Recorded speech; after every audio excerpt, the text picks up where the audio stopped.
Hey guys, Nurse Holly here with the first episode of The Lunch Bunch. I love that our director has asked me to do the first episode. How exciting!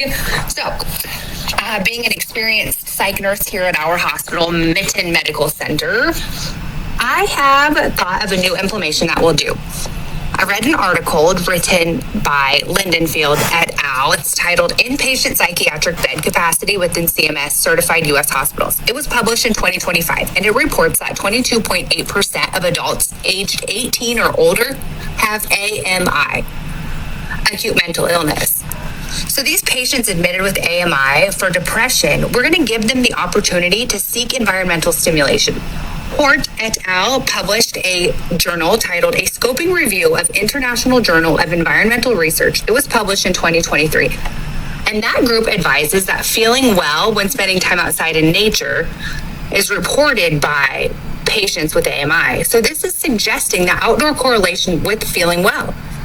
We are now going to expect our staff to walk with their patients in the courtyard for one-on-one time and environmental stimulation.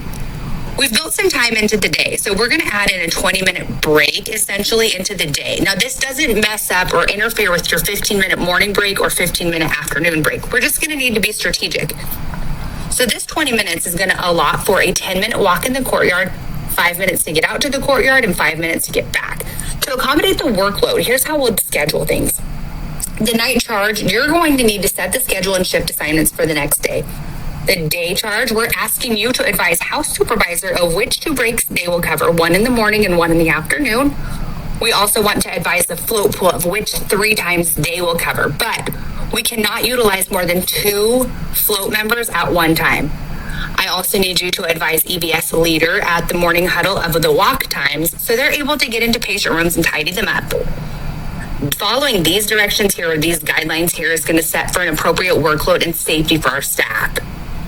Nurses 1, 3, and 5, you are going to advise dietary of the early meal that you need. So then when dietary comes up, they'll deliver the early meal and get the order for the entire floor of the next meal.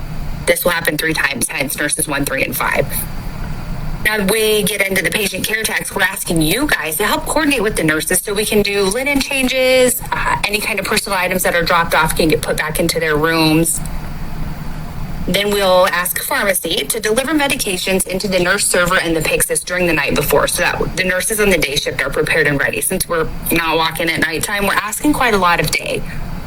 So now the next thing to do is to advise the provider of what time your patient is going to walk because they need to meet with the patient before or after their walk. And this staff, the staffing group, they're aware of the plan.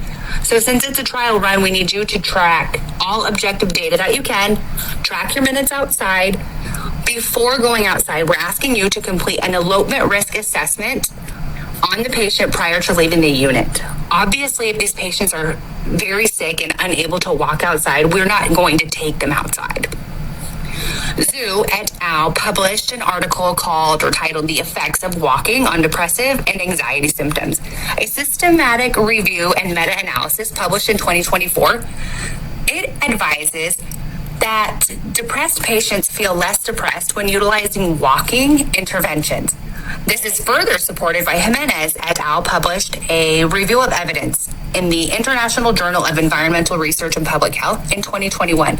They stated seeing real plants was associated with increased oxyhemoglobin concentrations in the prefrontal cortex, suggesting that real plants may have physiological benefits for brain activity not replicated by images of plants.